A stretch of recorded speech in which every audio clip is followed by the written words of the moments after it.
Governor DeWine, thanks for sitting down with us. I know you've stated this publicly before, but can you tell our viewers why you vetoed House Bill 68? You know, I spent a lot of time looking at the issues behind House Bill 68. I talked to a lot of parents and also talked to medical officials and hospitals, both pro and con. I listened to people pro and con. And to me, it kind of came down to this. If I was to sign that bill, we would be saying in the state of Ohio that the government, the government knows better than parents what's in the best interest of those children. I don't think we should do that. These are parents who've been through a lot with their child. Child's been through a lot.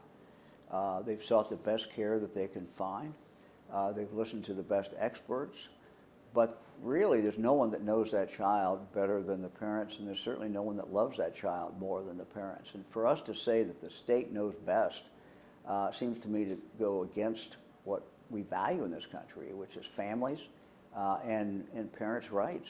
And to me, this is a slap right at parents' rights. I had a lot of parents tell me, they looked me in the eye and they said, look, my child would be dead today but for the care that they were able to receive. So to me, it's protecting human life. This is a question of human life. I mean, there's obviously been a firestorm of reaction to this. What's your reaction to former President Trump calling you a stiff and saying you can't come to his rallies, he's not going to introduce you? What's your reaction? Well, look, it's election season. There's primaries coming up. Look, I'm used to having people criticize me, and that's part of the job, you know. That's part of what I do. I have to make the best judgments I can based upon all the facts that I can get. And you know, I'm always very careful. I try to be careful to get all the facts that I can, but you know, the final decision is mine, and the buck stops with me. Do you believe that the legislature will overturn your veto? Well, I hope not. You know, what we've given the legislature and what we've said is we agree with the legislature certainly on some things, and we want to really kind of extend the care that they're concerned about. So, for example, I am signing an executive order which bans surgeries for someone who is a minor.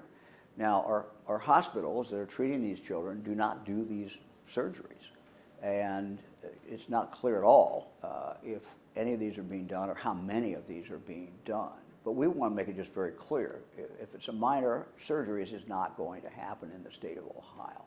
So I think we all can agree with that. Second, we want to make sure that not just the children, minors, are getting the best care, but we want to make sure that adults are as well.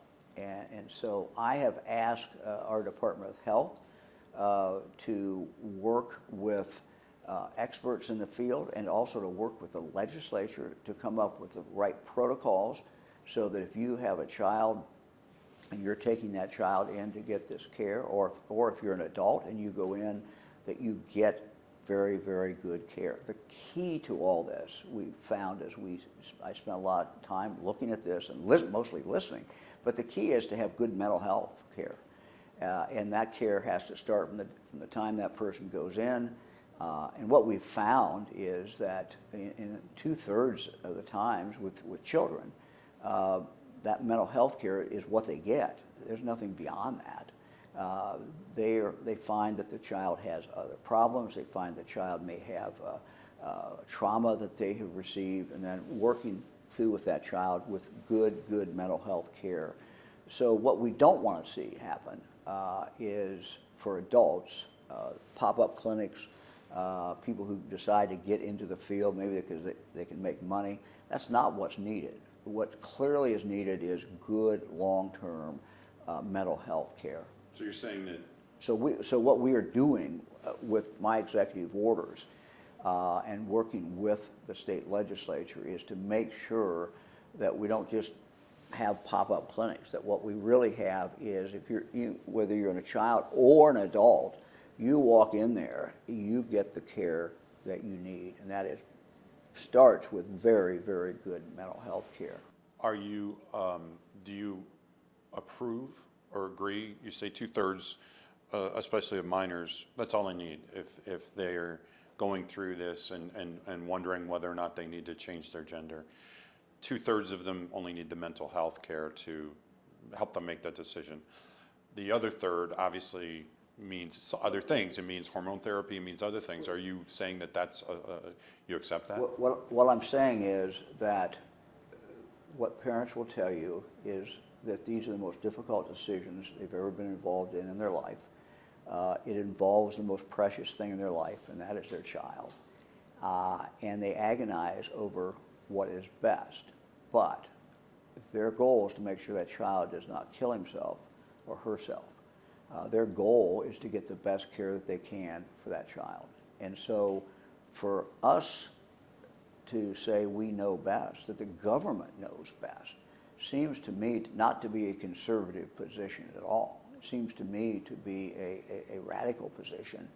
And I understand people have different opinions, but to me, this is my decision to veto this bill protects families and protects parents and protects the children. Changing subjects, as you may know, we at Local 12, as well as other Cleveland stations, have done a series of articles after East Palestine on the state of railroad bridges around the state. And I've found several that are decaying in what the Butler County engineers say are critical condition. First of all, are you aware of this coverage, and what was your reaction to that? Yeah, look, it was good coverage. I think anytime the media goes out and digs up the information, facts, it's always good. It's good for the public. It's good to have that discussion. You know, one of the things that we have focused on in regard to the gas tax money is focused on bridges, and the local county engineers, you know, do a good job with the money that they have. It's just important for us to make sure that when we look at infrastructure, that we realize that infrastructure is about safety. Infrastructure, though, is also about good economic development, and we have to continue to focus on it. But these bridges are owned by, and privately owned by the railroads, and wouldn't necessarily be, that money wouldn't necessarily be available for that. I guess what else could or should the state do in this, given that kind of like the railroads run this, you know? Yeah. Look, we're taking a look at that. I've asked our department to really take a look at this and to see what we can do in regard to working with the railroads in regard to bridges where they are, you know, economically responsible. And so we're taking a hard look at that based upon the facts that you uncovered. Do you think that Norfolk Southern has lived up to its obligations in East Palestine? I think Norfolk Southern, candidly, what we found is initially, the first few hours this was occurring, the first couple of days, you know, they were not giving us the information that we really needed. After that, you know, they did. And, you know, they have been involved directly in trying to make sure the cleanup does in fact occur. So it's something that we're going to continue to monitor. You know, it was their train, it was their wreck, it was their responsibility. They did it. You know, no one else is at fault but Norfolk Southern. And so we're going to be there to continue to make sure that they live up to their responsibilities. Have they done that to your estimation so far? Yeah, I think by and large they have. You know, we have done some things at the state level that we knew were important as well. We had our EPA director over there. She's been over there. Ann Vogel's been over there many times. She was there very shortly afterwards. Ohio Department of Natural Resources continues to be involved. Ohio Department of Agriculture continues to be involved. And so we're going to continue to monitor the water. We're going to continue to monitor the air. I think if you talk to people in East Palestine, their biggest concern is health, long range. They'll tell me, look, I feel okay, my kids feel okay, but I'm worried, what's the impact in 5 years, 10 years, 15, 20 years out? And so we have worked with a local hospital to subsidize a clinic that's been established right in East Palestine, that people can be convenient to them, and they can go in and make that available. So that's one of the things that we have done through state tax dollars. Recreational marijuana. So the House has their own thoughts, obviously, on issue 2 and what should be done with that. What are your feelings on their bill as it goes forward? Well, first of all, we're kind of in a strange position if you think about it. You know, we've passed a law, but under that law, we can't really have the sale of marijuana until the latter part of 2024, this year. So we now are in the situation where, you know, you can possess marijuana, you can use marijuana, but you can't buy marijuana legally in the state of Ohio. So our bill that we would prefer would allow us to start selling this marijuana in a controlled basis. You know, the people who said they were for this said, let's do it the same way we do with controlled liquor. Let's control how it's done. And so we would be able to, under our bill, would be able to sell that very quickly now, early in this year, through the facilities that now do the medical marijuana. My concern is that the status quo will only lead to more black market. It will need more companies popping up, little stores popping up and selling marijuana. And so why do we worry about it? Well, the public thinks it's legal to buy it, so they'll go in and buy it. But at the same time, we have no way to control what the purity is. We don't know if there's pesticides in that marijuana when it's grown. We don't know if there's other drugs that have been mixed in there. We don't know, the person who buys it doesn't even know what the potency is of it. So this is just something we have got to get fixed, and I think we need to have a sense of urgency about this. So, you know, the bill that was passed by the Senate, I think, is a good bill. The House may have different ideas. Fine. But let's get something done. Let's work together and make sure that we can deal with this problem. The other problem that we have to deal with is your kids today can go out and buy a hemp product that is hallucinogenic, and they can legally buy it. They are buying it in gas stations around the state of Ohio. This is a hole that we have to plug. We have to make this illegal. We're seeing kids, you know, get into cars under the influence of this stuff, and there's no real regulation of it at all. We have to regulate it. So you're open to some kind of compromise with the House, but you just want something done quickly? Look, we just need to get something done. You know, House came up with a version. The Senate's got a version. The Senate passed their version. We just all need to get together and get this thing figured out. I mean, it's not acceptable to tell the public, you voted for this, and you can't buy it, and you can't buy it legally, but you can buy it illegally, and what you're illegally going to buy may be tainted. That's just not a good situation. We've had a rash of what are called street takeovers in Cincinnati area. We just had some more last night. I don't know if you've seen these where they do the wheelies and all of it. There is legislation, I think Cindy Abrams has actually introduced some legislation that would create new penalties and toughen existing penalties. Do you see this as a big issue? I know it's happened in Cleveland, it's happened in Columbus. Are you seeing this as a big issue, and what legislation would you favor? We're seeing this across the state, across the country. I think Cindy Abrams' bill is a good bill. I endorse it and I support it. Okay. Do you think the state should or could do anything else about it? The other thing that we can do, and we've done this in other communities and other cities, is we can bring, at the request of the local police, the request of the mayor, we can bring the highway patrol in to assist local police departments, in this case the Cincinnati Police Department. We also can bring in our parole authority people.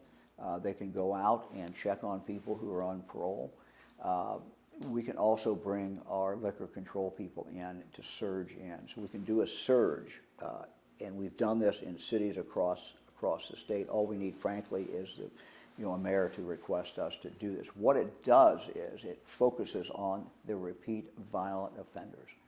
The one thing that we know is that most violence is caused by people who have committed violence before.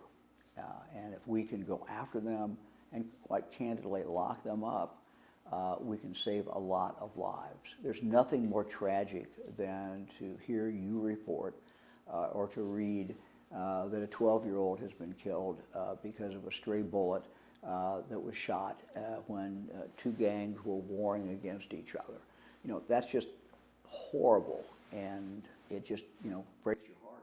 I just, actually before the holidays, I had to cover some of that. There was one just right by, I mean, you could actually see the soccer stadium, and it was right around the corner in a little subdivision, and a 14-year-old who apparently was well loved. He liked Black Panther and all the rest of it. And yeah, he got hit. It was a random drive-by. Yeah. And it was, and the ATF actually told me it was one of these where they have the clips that turn a Glock into the Glock switches that turn it into a machine gun. And they said that there's evidence that that was the case. Wow. It's funny you should mention the surge, because I remember you announcing that here at a law enforcement conference here in sometime last year, and I reported on it at the time. Have you heard from Cincinnati? Have you heard from any other Southwest communities and accepted that invitation? Yeah. And what has been the result in these other cities that you've seen? We actually received a request from Georgetown, and we were able to give Georgetown some assistance, and Georgetown, of course, in Brown County. And we're open. Look, we don't want to force this on any community. Every community, mayor, the chief, they know their own people and they know their own force, but if we can be of help to them, we want to do it, and we do it by really surging in. The other thing that we can bring in is we can bring in a helicopter, and sometimes having that helicopter up in the air assist local police as they're making apprehensions as well. Because again, youth violence has been an issue across the country. I was just talking to over the holiday a guy from Atlanta saying it's happening there, it's happening in St. Louis, it's happening everywhere. So you think this is... I think we have to approach it from a law enforcement point of view, but obviously we also have to do things that lessen the perceived need for very young people to get involved in gangs. Sometimes the gang is their only home. Sometimes the gang is where they feel wanted. We have to give them other places where they feel wanted. Cincinnati has a lot. I mean, we've got a lot of groups that are doing some amazing work. The Boys Club, Girls Clubs are doing work. We have other local nonprofits. So again, we have to support them. We have to help them and provide alternatives for these kids. So it's not just one thing. It's not just law enforcement. It's doing the other things that we need to do. Cincinnati officials, city council, the mayor, have also said that we'd like to pass our own gun ordinances. They've tried, they found a couple they feel like gets around some of the issues from the... Do you feel like cities should be able to crack down on guns themselves, or do you think... Look, I think it depends on what the bill is, and you know, I would have to see exactly what the bill is. I mean, in some cases, as you know, I have been very vocal, and in fact, actually vetoed a bill. The legislature wanted to take away the city's rights to control tobacco and to control the vaping. And I looked at that as really the right thing to do is to ban flavors in cigarettes. And we know, and flavors in vaping, we know that we're seeing fewer kids today start on cigarettes, but we're seeing a lot more kids who start on vaping. And we know that the vaping is a great mechanism, unfortunately, to deliver a very addictive product, and that is nicotine. But what attracts these kids to this is flavors. So if we want to have uniformity in Ohio in regard to this area, we should pass a law statewide and say that we're no longer going to have any kind of flavors in regard to vaping. I know you wanted to talk about the year ahead. It's a non-budget year. What are some of your other legislative priorities and policy priorities going into 2024? Yeah, you know, the legislature has been very cooperative, very helpful in regard to funding for education, in regard to a real focus on the science of reading. So we're going to continue to roll out this science of reading in every school district in the state of Ohio. It really is the best way for kids to learn how to read. And my wife Fran and I have been around, I think we're in 15 different schools last year, just looking specifically at the science of reading, and these are schools that had already switched over. And what the teachers tell us is, look, makes a huge, huge difference. You know, unfortunately, we've still got about a third of our kids who are not reading at third grade, fourth grade level, and they're behind. And we know that we're going to get more of these kids brought up to where they need to be if every school in the state, if that school is using the science of reading. I don't know the numbers for Ohio. I asked Governor Beshear the same question, and actually my colleague Chelsea Sick is doing a series of stories about this, but how many kids are not ready for kindergarten? And it's shocking in some communities where 60, 70, 80% of kids are not considered ready for kindergarten. Do you believe that your policies will help alleviate that? I think our policies will help kids read, and I think if all the way through the school, all the teachers really understand the science of reading and how they apply that, it's going to make a big difference. Our challenge has been that some of our colleges, our colleges that teach teachers how to teach reading, have not focused on the science of reading. But we're now seeing more of them change over. We're requesting all of them to change over in the state of Ohio, and we know that that will make a huge, huge difference. As far as kids being ready for kindergarten, I've talked to a lot of kindergarten teachers, and they say that they do see a lot of kids who frankly are not ready for kindergarten.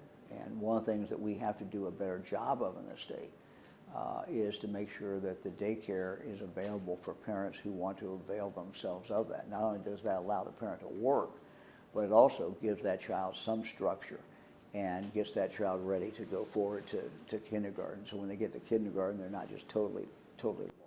Kentucky is, Governor Beshear they're in a budget year this year, and he is proposing $170, $180 million for universal pre-K. Cincinnati is also launching universal pre-K. Do you think that's something you consider statewide?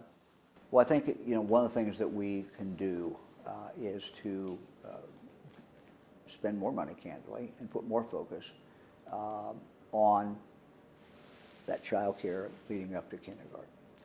There's different ways to deliver that, but it will help us as far as our economy to grow as we fill the jobs that we need to fill, but it will also help these kids get better prepared. And this has been one area where frankly we need to put more resources behind that. Any updates on Brent Spence? Brent Spence is the new bridge, which I'm not sure what it will be called, but the new bridge is moving forward.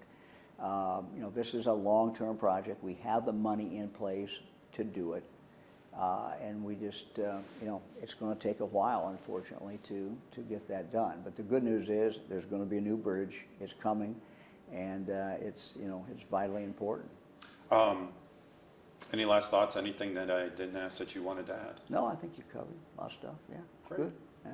Governor, good to see you. Thank you very much. Appreciate it. Thanks for the time. Yeah, thank you.